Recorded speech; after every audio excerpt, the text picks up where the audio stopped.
If I was 5'8", 335 pounds, and 40 years old, and I wanted to lose weight and completely transform my life, here's exactly what I would do. And so, what we're going to do in this first ever fitness audit is literally break down exactly what this would look like. And what we're going to do is go through an intake form of someone who has this background. They submitted this in my Republic Training Grounds free community. And I said, hey, I'm going to do an intake review of essentially everything I would do for a client and give you the exact game plan of what you got to do to get where you want to. And obviously, there's going to be a little bit of context that might be missing here because I'm not having a conversation with someone. But if you're someone that has a significant amount of weight to lose, or you want to start getting a really good routine in, but you feel really overwhelmed, this video is going to be really helpful for you. If you've got goals of losing fat, of improving your fertility, of increasing your strength, of improving your general health, this is going to be the exact thing that I would do if I were you. And if you've got challenges around low energy, lacking structure, specific dietary restrictions, I've got an additional layer of just pain in the body. These are going to be the things that would help reduce those, help you get into a good rhythm and good routine. And now, before I go into this, I don't know if this is actually something I'm supposed to say, but you always see on financial videos, this is not financial advice. This is not a doctor's advice. I'm not a doctor, but you might be wondering, why should I listen to a random dude on the internet that wears clone trooper helmets and Star Wars workouts for fun? Just like the mighty Jabba asked why he's got to pay 50,000 credits. Well, when I'm not making Star Wars themed workouts, I'm a full-time trainer and nutrition coach.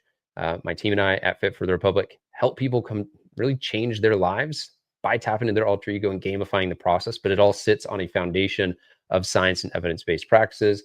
I'm not going to read through all of these, but recently I had someone say, what are your certifications? And I was like, here you go.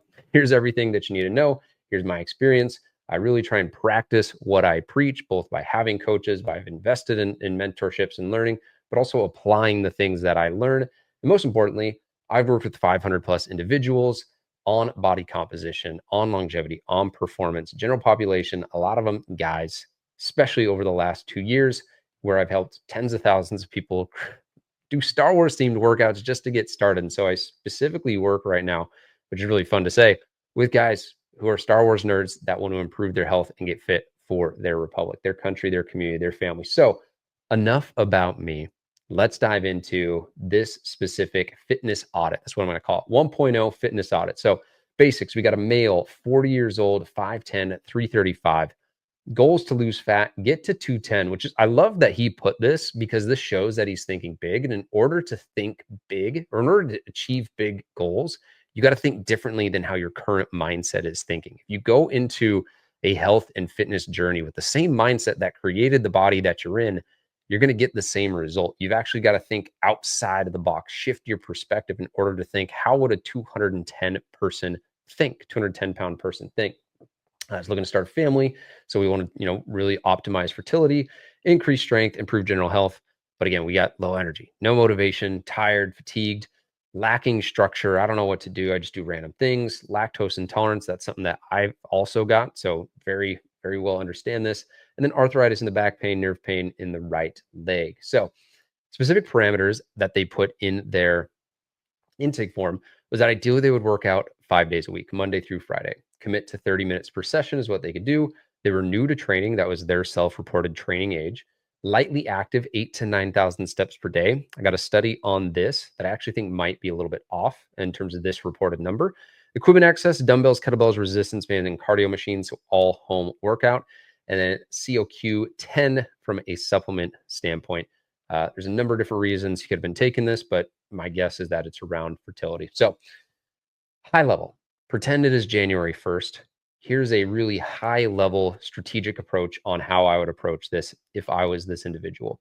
January, February, March, all the way to December. So nutrition phase is going to be a fat loss. There's no other way to put it other than we got to get the fat off this frame. The less this meat wagon has to carry, the easier it's going to be on every single system in the body. Inflammation will go down, joint pain will go down, energy will go up, blood pressure would go down. Like everything improves when you get out of the obesity category. There's no benefit to being in that category from a health and fitness standpoint.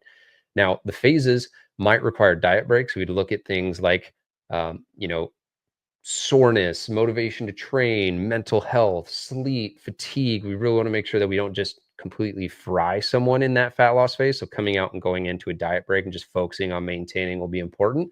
That April timeframe is arbitrary. That could be around vacation. It could be around stressful work periods. Could be around um, them wanting to just take a break mentally. So there's a lot of different reasons why you would take a diet break, but a fat loss phase is going to be driven by nutrition, being in a calorie deficit. Training phase. If you are new to this channel, I've got dozens of Star Wars themed workout series that you can follow along to. So Cadet 1.0 is a 10 to 15 minute body weight exercise that you can follow along to for 2 months, right? 8 weeks, 4 weeks, January, February, whatever that looks like. And then he could go to Cadet 2.0, which is a little bit more advanced, still body weight. Then he could go to Mando, which is 10 to 15 minutes of dumbbell workouts. Then he could do Clone Force 99, which is 10 or 15 to 25 minutes of dumbbell and kettlebell workouts. So really what we're trying to do is crawl, walk, run. And one of the biggest mistakes I see people, especially people who are new to training or they've got a serious amount of weight to lose, is they see people on social media doing CrossFit or going super hard and intense, and they think they need to David Goggins themselves into health and fitness. But it's actually much easier than most people make it out to be. But the intensity that they start out with makes it really hard to be consistent. They burn out and then they feel like a failure because they weren't able to do something that was really designed for someone at level 40 in their fitness journey, and they're at level 5. And that's arbitrary numbers. No one's at level 5 or 40. But what we also want to look at here is average weight loss per month. And what you want to see at 335, I'll typically see like 1% of body weight per week, just because that's a significant amount of weight to be losing. Then as someone loses 50, 60, 70 pounds and they get, less body fat percentage, maybe it's in like the 20% range. Really what we're trying to get at here is 1% of your body weight to 1 pound of body weight loss per week. So in January, that might be 5 pounds, pound per week, or it might be more. And I put 10, but 1% of your body weight at 335 would be 3.3 times 4. I'm not good at math, but that's like close to 15 pounds. So you could see that in a sustainable way. And so really the range here from a fat loss standpoint could be 50 to 90 pounds, right? That's what I've seen in working with 500 plus people. And I'll show you examples of people that have done this. Travis went from 315 to about 235 in a year's time frame, and went from not being able to run to being able to run 2 miles. A year ago, I was thinking I was going to die in my 40s and being overweight to actually being healthy and fit. So a lot can happen in a year. Baggio, 9.5 months, 75 pounds down, depression gone, confidence at an all-time high. This program may have truly saved my life. And for anyone watching this that, is in that state, 5'8", maybe it's 6 foot, doesn't matter, this extreme obesity category, this can 100% change your life. It will change your life. If for a year you just buckle down like Kat did and go from a size 20 to a size 10 in pant and just allow the process to take place. People underestimate what they can do in a year. They overestimate what they can do in a day, a week, a month, but so much can happen in a year. And so I want to build that belief in this individual and anyone watching as well. Phase 1 could be anywhere from 1 to 8 weeks. And what we really want to focus here on is collecting data, specifically around daily weigh-ins, tracking nutrition, and tracking daily movement. Those are going to be the 3 biggest things that will drive the most, they'll drive the needle the most to enable to really start seeing shifts. And I'll get to studies and reasons why those would be the things to focus on.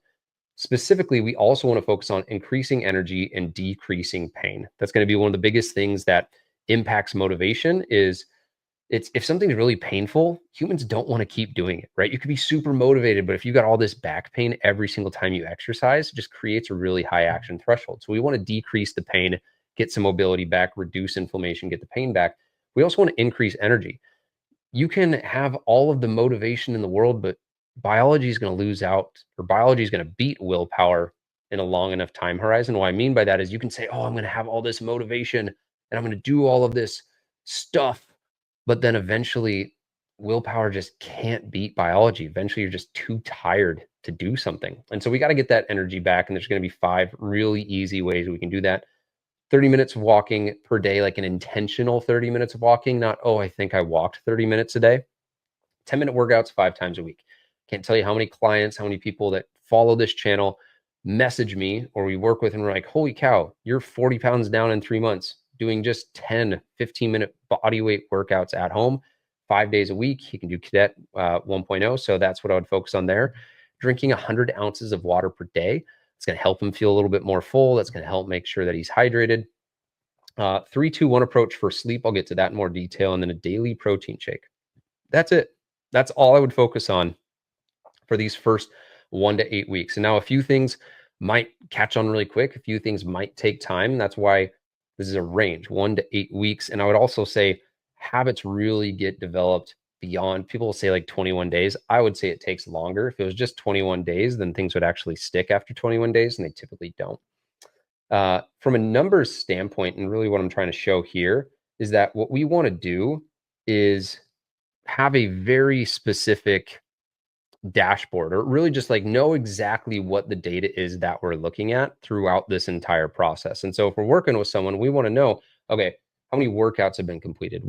How many weigh-ins have you done? How many photos have you done? How many days, if you look over to the left, how many days have you tracked your nutrition? And so having this in an Excel spreadsheet, having this in a journal, having this in a software dashboard like we'll use with our clients, enables you to actually see and visualize that data. And that's going to be really important to make sure that you're not just going off of feeling. Going off of intuition, going off of your feelings is how you got to this point of being 5'8", 335. So I'd really focus on how can I detach the emotion and create data and analytics around what it is that we're going on so that we can get into more like the logical brain. Because logically, the steps are pretty simple. It's the emotions that pull us out of following this path.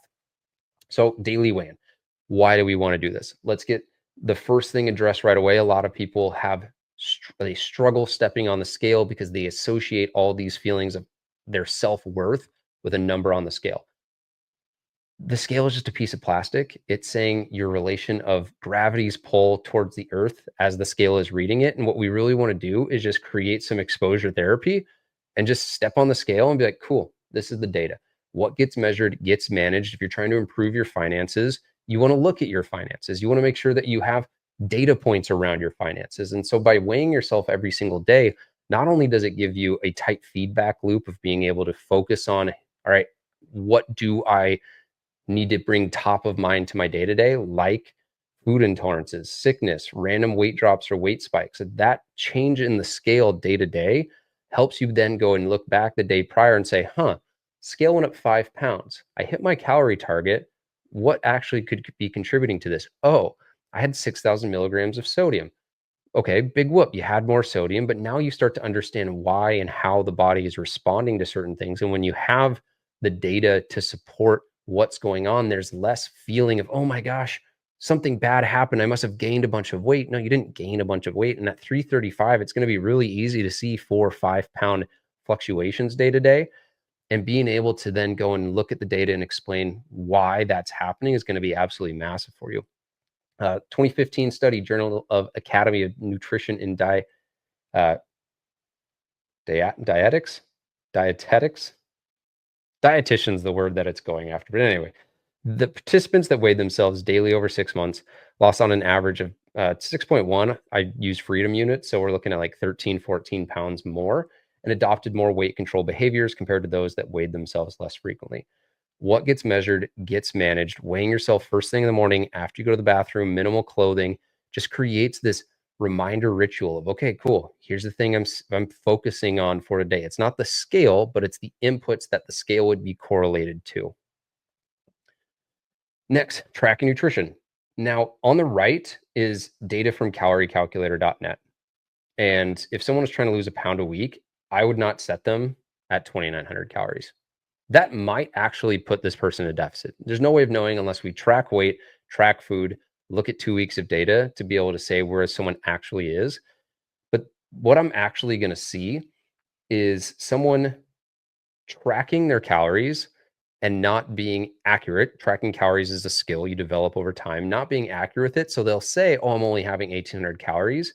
But a 2003 study from the American Journal of Epidemiology found a significant underreporting of energy intake by both men and women, 20% difference, right? And so it's very easy to say, oh, I'm only having 2,000 calories, but you're actually having 2,400. So if I go in here and say, all right, target 2,800 calories, they're going to target and hit 2,800 calories and actually eat 35. Or they'll say, oh, there's no way I could actually hit that. The big thing here is that we want to create an environment where someone can create success. And then as you're going through this, practice, educate, and you'll get better at tracking. And a 2,000 calorie track might actually be accurate week 3, week 4, week 5. And then we can make an adjustment from there. But this is where so many people will get stuck is they just go to caloriecalculator.net or some website. It says, all right, if you want to lose weight, eat 1,200 calories. It's not sustainable to just eat 1,200 calories. Eventually, body doesn't have enough energy. You don't have enough nutrient availability. You burn out, and it's not something that people can stick with long term. That's why people fall off. And so having a higher calorie intake, right here, I have 2,200 calories, 180 grams of protein. At 5'8", 180 grams of protein, a way to think about this if you're obese is going to be what would your ideal pie in the sky weight be, or just how much muscle does your body have on its frame, and set that at like one gram per pound of lean muscle mass or ideal or goal weight. And so at 5'8", 180, I know the goal was 210, but I would say I see this all the time. 5'8", 180 is a totally normal frame where you've got maybe a little bit of fat, but you've got some muscle, but it's a healthy weight. And so I would set protein there. If we set it at 210, 230, 240, it's just going to be really hard to do for someone, especially hitting 2,200 calories and that protein target. So 180 is going to be a crawl, walk, run approach, enables them to actually get into it a little bit easier. So then the other one here, 2008 study of nearly 1,700 participants shows that keeping a food diary, I don't know why I can't read today, diary can double a person's weight loss. And the big thing here is, again, what gets measured gets managed, whether it's stepping on a scale or whether it is tracking food. If you are someone that gets triggered by that, this is triggering the root. This isn't the specific thing that is an issue, right? No one says that tracking my finances put me in a triggered state. It might trigger bad habits or beliefs around money, just like this might trigger bad habits or beliefs around food or self-worth, but there's a deeper root to that. So having data around that is always going to make it easier. And if you're someone that says, oh, well, I just want to intuitively eat, if you're 5'8", 335, your intuition is not wired properly. And what I mean by that is that your intuition is your subconscious pattern recognition system. So your ability to subconsciously look at food and estimate how much you're eating, or be able to subconsciously just eat and graze and eat to fullness as opposed to eating in a surplus. When you track and are successful in doing so for an extended period of time, that reattunes your intuition for intuition to actually align with the data. But if you're going off your intuition and you want to intuitively eat at 335, your intuition got you to 335. We've got to consciously make decisions as opposed to subconsciously just go off of intuition. Nutrition approach. So I wish I had a little bit easier way to zoom in on this, but the thing that I like from a nutrition approach, there's 3 things I want you to take away from this slide is, one, being told exactly what to eat doesn't teach you how to think. And you've got to be able to have mental models and understand, here's how I can think about meal structure and going out to eat or doing things when I don't have a specific rigid meal plan. Because if you can learn how to think, it's like the same thing if, I could fish for you or I could teach you how to fish. Right. And so I want people to learn, okay, here's how I can think about nutrition so that I can then fill in the blanks when I don't have all the answers available to me. So I always like to start with the 5 S's: soup, salad, smoothie, scramble, stir fry. This video off to the right, this is in my channel. Just go to the live tab and you can find it. It's probably like 6, 7, 8 months old. This has a Costco shopping list. You can just pretend it's Walmart and get the same shopping list. It has the way to think about grocery shopping. It has the way to think about these specific meals. It has the way to think about meal planning. And so if I'm doing breakfast, I want to have 1 or 2 breakfasts that I'm laying out. This specific individual is lactose intolerant. So we're looking at a plant-based protein powder, some fruit, almond milk or water, and spinach.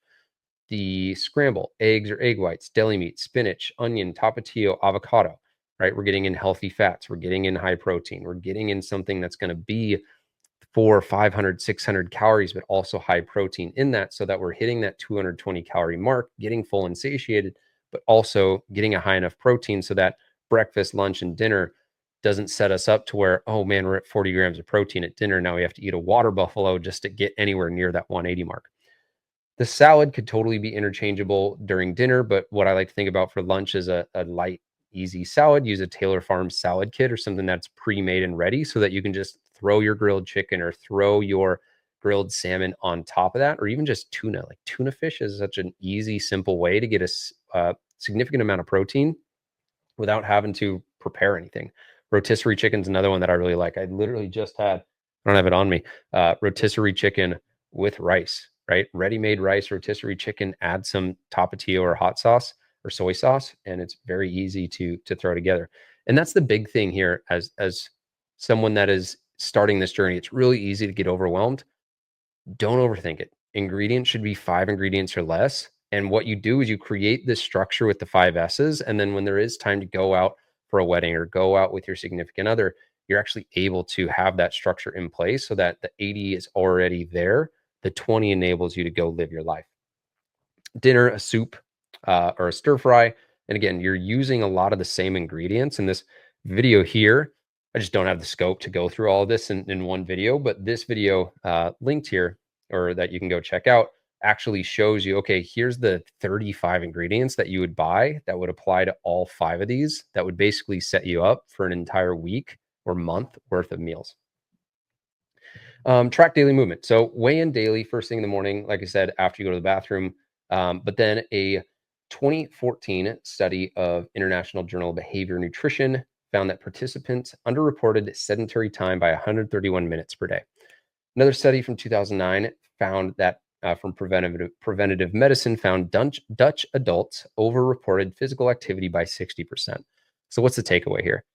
The individual early on in the intake form said that they were at about, where did I put it? 8,000, 9,000 steps per day. That's likely not accurate.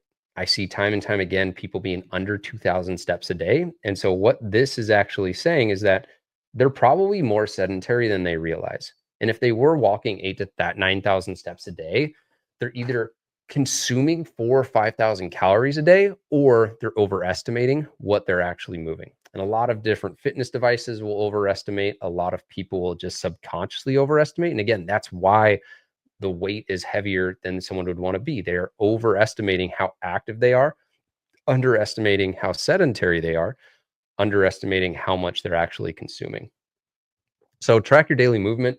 The health app on your phone will definitely show you some numbers, but you can also find this if you get a Fitbit, if you get a Garmin, if you get an Apple Watch. Just having that data makes it really easy to see, okay, have I hit my steps goal for the day? 3, 2, 1 for sleep. So I would stop high intensity exercise 3 hours before bed to down-regulate the nervous system. It's going to help you fall asleep faster. And when we look at cortisol and its role in keeping people awake at night, cortisol's relationship with testosterone, knowing that fertility is going to be part of this equation that we're going to get to in a second, it's going to be really important that you're not working out, hitting a high intensity workout, and then 30 minutes later trying to go to sleep, because your brain and your nervous system at that point is wired, it's mobilized, it's ready to run from the tiger, not go to bed. And so we got to give the body a chance to step down the ladder. Just like if you're trying to warm up for the day, you would warm up and have a warm up routine before your workout. You want to have a warm down routine and give yourself time for that. To that point, try and stop eating 2 hours before bed to help with digestion. Post dinner walks is going to help a ton with this. This will also help you get a little bit more relaxed. You get some sunshine, you get some movement. It's just typically a little bit more relaxing at the end of the day to go for a walk. And so that's going to help with digestion. It's also going to help you get more steps in. And whether it's 2 hours, an hour 50, right? This is just a simple mechanism way to remember, okay, I want to stop at this time. I want to stop at this time. I want to stop at this time. If you have a big giant ribeye and then right away try and go to bed, body's going to be processing that while you go to sleep. It's going to raise your core body temperature. You're going to wake up with the meat sweats. We don't want to disrupt sleep. We want sleep to be really good. And then number 1, stop screens an hour before bed. A lot of people have their room lit up like it's an Apple store with their iPad, their TV, their phone, and they're on their screens. And then they try and go to bed, but their circadian rhythm and all of the receptors in their body are picking up that it's light, picking up that it's daytime. And the body is designed to go to bed with the dark and wake up with the light. And so if you can create a neural association with the bed being designed for sleep and sex, which is going to be, again, important for this fertility journey, it's definitely going to be something that helps you down regulate and unwind once you hit that bed. One thing I would also say that'll help with this too, set a timer, like an alarm for 8 o'clock. That is a reminder. Hey, let's start winding down. Or, all right, screen's off, because this timer signifies the screen off time. Charge your phone away from your nightstand, leave it in the bathroom, leave it on your dresser so that you actually can't go and pick it up in the middle of the night. You actually have to stand up, get out of bed to turn it off. And by then, that also helps you get up out of bed and not sleep in. Daily protein shake. I talked about that. This video here on my channel will take you through 5 different recipes that you could be making. I listed out the Master Swolda's Galactic Green in a lactose-free variation. So a plant-based pea protein is what I'd recommend. Vanilla or chocolate. I got hyperlinks to the products that I use at First Form in my description. A banana or berry mix. It's going to help you get fiber. It's going to help you just get a little bit of sugar as well in that protein shake, which helps it taste a little bit better, but it's natural. Almond milk, and then spinach. You could use water as well. I like almond milk just because it helps with the texture and the flavor. And then spinach makes it green because it's Master Swolda. All right, so then phase 2, once we've got a really good all right, so phase 2, once we've gotten into a really good rhythm and we're starting to really build momentum, is focusing on optimizing inputs off of data. So we can't optimize off of anything until we have data. Typically, you're going to need several weeks to be able to say, okay, cool, here are the trend lines, here are the things that we notice are going well, here are the things that aren't going well. So then we know what to focus on, what to double down on, what to pivot on. Typically, it's going to be increasing movement as opposed to decreasing calories. You can only decrease calories so much, but you can increase movement and activity. Now that you've got more energy, or now that this individual's got more energy, increasing movement typically a little bit easier. Typically, here's where we're also going to really be focusing on, all right, meal structure to hit calorie and protein targets, especially as those adapt. Metabolic adaptation typically won't happen at this time. Typically, the first 8 weeks, you can just set and really just focus on consistency, hitting those numbers. But around here, you might say, okay, what do I do on vacation? What do I do in this new environment? And adjusting meal structures, whether that's 2 meals a day, 3 meals a day, or 4 meals a day, there's going to be things that we can focus on adjusting there. And then I would say increasing intensity of workouts, because again, energy's higher. Started to lose weight, starting to get stronger, starting to have less inflammation, less soreness. We're going to be able to increase intensity and handle more stress because we've addressed some of the stress that was on the body, on the nervous system, on really just every single organ in the body. Second thing here that I would say would be really important to focus on, and caveat in this too, it's not that we're not improving fertility and inflammation in those first 8 weeks, but there's only so many things you can focus on in the first few days, first few weeks. And so I really like to say, okay, cool. What's like the most important thing? One, the most important thing is just starting, getting into a rhythm from an exercise side of things, getting into a good rhythm of tracking data. The fertility is going to improve. Inflammation is going to improve. Longevity is going to improve. Strength's going to improve. So many things are going to improve simply by getting into a good routine, starting to lose weight, starting to build good habits. But I think we can add on once some of these things become subconscious habits. And now we can focus on fertility and inflammation through supplementation, stress management exercises like meditation, yoga, breath work. Again, if you're just trying to add a bunch of things to the plate, ask yourself, what can you take off? Once things become subconscious patterns or habits, then you can add things back on. Addressing inflammation via nutrition, sleep habits, fried foods, dairy, junk food, sugars, really just continuing to refine what is going into the body, because that's going to trigger a lot of inflammation. So first thing here, increasing fertility. One, you want to maintain a healthy weight. Being overweight or underweight can affect hormone levels and sperm quality, according to Human Reproduction Update. A 2013 meta-analysis showed that obesity is associated with lower sperm count and total sperm count. So getting the weight off makes it easier for your body and your hormone profile to be more positive for fertility, or better fertility. Exercise regularly. Moderate physical activity helps balance hormones and reduce stress. Fertility and sterility 2012 study found that moderate exercise improves sperm quality, while excessive endurance training can impair it. Now, that might be a one-off case, but one thing I would consider is if you are constantly doing high intensity interval training or constantly running and finding yourself in a really stressed out state, Remember, cortisol and testosterone and really your sleep as well and recovery are going to have a relationship that they're playing here. So if you're just burning yourself out with way too much cardio or way too much endurance training, I could see how that would be something that would almost work against your goal of becoming, a little bit more balanced from a hormone profile standpoint. Avoid smoking and drugs, tobacco, marijuana, other recreational drugs. We don't need to be doing heroin over here if you are trying to get pregnant, have a healthy kid, and raise a healthy kid. Limit alcohol. Excessive drinking can lower testosterone and sperm production. And one big thing here that people always overlook is how much alcohol impacts your sleep. 2016 study from the Journal of Clinical Sleep Medicine found that both short and long sleep durations were linked with poor semen quality.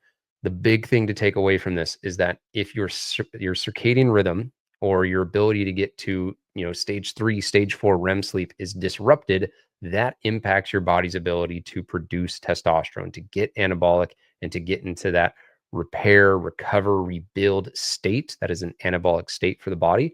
And so if you're disrupting that through a lot of stress, through really poor sleep, alcohol again impacts your sleep, but don't have the scope in this video to go over that. But that's one of the biggest things that will disrupt your sleep. And so limiting alcohol intake will limit that as well. And then managing stress through breath work, yoga, therapy, as many things as possible to keep cortisol into a much more regulated state is going to be huge. It's going to be massive. Breath work is a game changer in helping with your vagal tone and getting the body into a much more parasympathetic state on command. So then when we go and look at supplements, an omega-3, right, and a fish oil, and that's something that I would probably recommend day one, but that's going to be something that you definitely want to start to weave in. 2011 human reproduction study found that omega-3 fatty acid supplementation improved sperm motility and morphology in infertile men. Vitamin D, having about 5,000 IU per day is going to help with mood. It's going to help with nutrient absorption. Pair it with vitamin K, but vitamin D is something that just most guys don't get. They don't get outside. They sit all day inside, sitting on the couch, playing video games and working. Sleep. Magnesium is going to help with recovery. It's going to help with sleep. You're looking for magnesium glycinate specifically. And this video here on my channel covers really the omegas, the vitamin D, the magnesium, on where to get these, the dosage, a little bit more on the background on studies of these. And then fertility, zinc. I should have added folate on here as well, but zinc is also going to be helpful.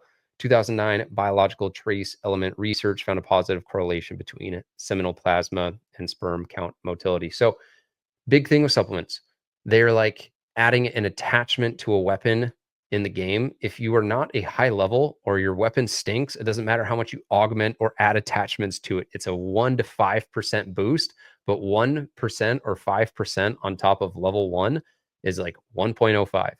It becomes really beneficial when you're doing all the other things well. So many people try and just out supplement their problems because supplements is a passive modality. It's a passive way to see improvements. You have to be active in achieving this goal. You're not just going to be able to passively sit there and eat supplements and be like, oh, I'm improving these problems.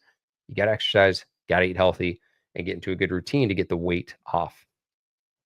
From an exercise standpoint, I've talked a lot about this specifically. Nerve pain, I don't have enough background to know specifically what's going on. So I would see a PT. That PT could give you exercises. If we were working together, I could say, okay, cool, here's the specific exercises I would avoid in the cadet workouts or the workouts on my channel, or here's specific workouts we can build out for you that work around and have specific exercise selection that help you. Arthritis. A lot of arthritis can be addressed from inflammation that is caused via diet, stress, and excess weight. And so some of that arthritis might be genetic. It might be something that you can't change, but so much of arthritis, which is inflammation in that joint area, can be improved by not having food that your body doesn't process, by looking at your gut health and really focusing on that, by decreasing stress. And again, you're going to have less stress on your joints if your meat wagon is lighter, right? Think about a Ford F-150 versus a Ford 350. One's going to have a lot less load and weight on the chassis. Phase 3, 17 weeks and beyond. Again, this is going to be a long journey. And I wouldn't look at this as a negative thing. I would almost look at this as you have an advantage because you get to take a much more longer mindset and approach because that's the only mindset that you can take here. It's not like, hey, I'm trying to lose 10 pounds. Do I want to take the long or short-term approach to this? you got a long journey ahead of you, but that's exciting because by the time you get to the end of it, you'll actually have built the habits and made that complete mindset shift and identity shift that's required in order to keep these results. Then from there, what we want to continue to do is optimize the inputs off of data. Adjust your calorie intake to match metabolic adaptation. As you go from 335 pounds to 235 pounds, it is now you're a lighter body, a lighter chassis. When I was using that F350 example, your body doesn't need as many calories to maintain homeostasis. It takes less energy to move a 235-pound man than a 335-pound man. So you need to adapt your caloric intake, your macros to adjust for that. I'll also start to add in more strength training here. As the weight comes off, you can add more weighted and dynamic exercises in because it's not going to beat the joints up as much. More jumping, more plyometrics, maybe more running. Dumbbell step ups right on a bench is going to be easier at 235 than at 335, right? Because you already have a ton of weight there. You can just do a lot of body weight exercises. But I would also say too, if you really are trying to get strong, body weight, light dumbbells is going to struggle to provide a training stimulus that you need to get stronger. And so as your cardio and your endurance gets better, then you can focus more on developing strength, developing muscle. All right, mindset. This is probably the most important slide in all of this because it doesn't matter what workouts I say to do, what foods to eat. Chat GPT has all of this information. Obviously, you got to know what prompts and the stuff to give it. But Google's been out for years. And so it really is committing to thinking differently, right? If you think differently, you'll get different words that you say, you'll get different thoughts, beliefs, actions. Those actions lead to habits. Those habits lead to who does you become in your lifestyle. So, number one, belief, man. You gotta believe that this is possible. I have no doubt in my mind that you can do this because I've seen dozens of people do this. I get messages every single day from people that do this. And there's the scene in Star Wars Empire Strikes Back that I think is just the perfect example of this. Yoda pulls the X-Wing out of the swamp and Luke says, "I don't believe it," after trying all on his own. And Yoda says, "That is why you fail." If you have clarity that this is the best thing that you could possibly do and that you're not going to stop and that you're not going to give up and that you won't be denied and that you just believe it is possible, it's going to happen. And being around other people that believe in you as well, that adds some wind to your sail. Being around people who have been in your exact same shoes, that adds wind to your sail. That's why a community is so important. That's why being around people that lift you up is so important because they believe in you when you might not believe in yourself. And that's why I added this little side note. You get to borrow belief from others. That's why I'm so proud of the community that we have in Fit Nerd Academy because it's people that want you to win a little bit less than how much you want yourself to win. No one can want it more than you. But when you've got people that have been in your shoes just 6 months ago saying, "You got this," when you got a coach telling you, "Hey, you got this. I just saw someone with your exact same situation do this." When you got a spouse or friends or just your internal belief that there's no way you're going to be stopped, there's no way you can be stopped. Confidence. Everyone wants more confidence. But what do when we think about confidence? We think about the person that is just born confident. I want you to think about it differently. What is the thing that you are most skilled at on this earth? Right? If you're like most of my clients and gamers, maybe you're confident at your ability to play Halo. Right? I remember playing Halo 3, and if someone said they could beat me, I said, "No way." I was confident. Why was I confident? Because I'd put hours into that game. I knew where the guns were. I knew where I could hide. I knew how to anticipate their moves because I had that subconscious pattern recognition system. I had that intuition, but it was trained off of thousands of hours of data. Hopefully not thousands of hours, probably hundreds of hours. But the point I'm getting at here is you're confident merging onto the freeway because you've done it before. You're confident ordering a drink at the bar because you've done it before. But there was a time when you didn't have confidence doing those things. And that's why this first section here, competence, is so important. If you want to feel confident in your body, have you put the work in to your body to feel confident in it? Have you done thousands of reps of different exercises? It makes sense. If you're not confident going into a gym, if you've only been into a gym 2 times, why should you feel confident? If you walk into a gym and you've never done anything before and you're confident doing that, that's delusion. And hopefully you're not delusional. I don't think that you are. The next one is character. So many people struggle with confidence because they're not confident with themselves. They make commitments to themselves that they do not keep. They say, "I'm going to go to the gym. I'm going to start my diet. I'm going to start making changes." But they have a relationship with themselves that is completely trash because you don't believe what it is you say you're going to do. If you say you're going to do something, you've never followed through. So why should you be confident in yourself? Self-confidence comes from integrity. It comes from having a say to do ratio, where if I say I'm going to do something, I do it. The closer you can be one to one, the more confidence you'll have. Most people have a 50 to 1 say to do ratio. For every one time they do something, they've made 49 other promises that they haven't kept. And so the more you can say, I'm going to do this, and you do it, that's going to build that confidence. That's why that list that I created at the very beginning in tactics section 1 is just 5 things. Just focus on 5 things. Write that on a little piece of notebook every single day. You're just doing those 5 things and you're crossing them off. Boom, boom, boom, boom, boom. That's going to build your confidence because you are building your character. And number 3 is clarity. You could have the desire to lose weight all you want, but if you don't know how you're going to get there, you don't know what it's going to look like when you get there. You don't know what those daily steps are. You don't have clarity. Humans don't step into uncertainty. Right? I always use the analogy of Saving Private Ryan, those soldiers that are storming the beach on Normandy. They had a very clear mission. They knew what they needed to do, but the steps weren't clear. Because when there's chaos and when there's uncertainty and when there's fear and anxiety, humans shut down. So if you don't have a very clear path, the steps that you are walking down, it's going to raise that uncertainty. It's going to decrease motivation. You've got to have clarity. When you are clear, you are really, it's certainty is what you're going for at that point. And when you are certain, the vision becomes dynamic. It's not just this two-dimensional object of, oh, I'm going to feel more confident. You can start to actually paint that picture of what it's going to look like in your body, in your life when you're 210 pounds and confident in living how you want to live. Next one, audit your environment. Everything in your life is an anchor or a propeller to your ship. When you look around at the people you hang around with, you got to be ruthless. Are you an anchor or a propeller to my dreams?